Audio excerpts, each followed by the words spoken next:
देश की ताकत तीनों है महान, जवान किसान और जनता महान। बड़ी खबर, नेशनल हेराल्ड मामला, अदालत का फैसला टला। 2000 करोड़ की संपत्ति पर कांग्रेस की मुश्किलें बरकरार। दिल्ली की अदालत ने प्रवर्तन निदेशालय के आरोप पत्र पर संज्ञान लेने का आदेश किया स्थगित। अब सुनवाई 7 और 8 अगस्त को होगी। इस अहम केस में कांग्रेस की शीर्ष नेताओं सोनिया गांधी और राहुल गांधी समेत अन्य प्रमुख चेहरों के खिलाफ गंभीर आरोप हैं। मामला नेशनल हेराल्ड अखबार से जुड़ी 2000 करोड़ की संपत्ति के कथित फर्जी अधिग्रहण और मनी लॉन्ड्रिंग से जुड़ा है। क्या है पूरा मामला? नेशनल हेराल्ड अखबार का प्रकाशन एसोसिएटेड जर्नल्स लिमिटेड करती थी, जिसकी कई अहम अचल संपत्तियां देश भर में मौजूद थीं। कांग्रेस पार्टी ने एजेएल को करीब 90 करोड़ रुपए का लोन दिया था। बाद में यंग इंडियन नामक एक निजी कंपनी के जरिए ये सभी संपत्तियां सिर्फ 50 लाख रुपए में ट्रांसफर की गईं। वाईआई में राहुल गांधी और सोनिया गांधी की 76% हिस्सेदारी थी, जिससे ईडी का आरोप है कि यह एक योजनाबद्ध साजिश थी ताकि सार्वजनिक संपत्ति को निजी हित में बदला जा सके।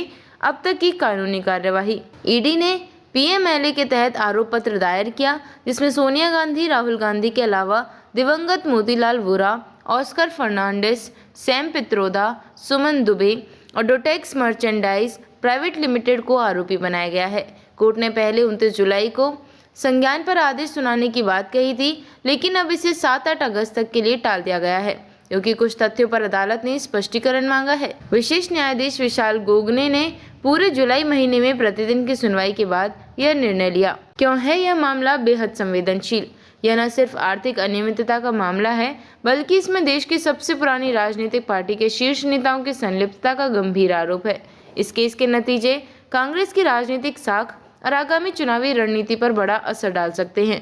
विपक्ष इसे सत्ता द्वारा प्रतिशोध की कार्यवाही बता रहा है, जबकि सरकार इसे कानूनी प्रक्रिया का हिस्सा कह रही है।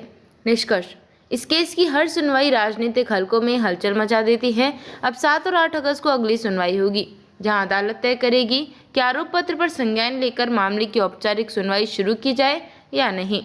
देश भर की निगाहें इस फैसले पर टिकी हैं, क्योंकि यह सिर्फ एक आर्थिक अपराध का मामला नहीं, बल्कि नेतृत्व, पारदर्शिता और राजनीतिक नैतिकता की भी परीक्षा है।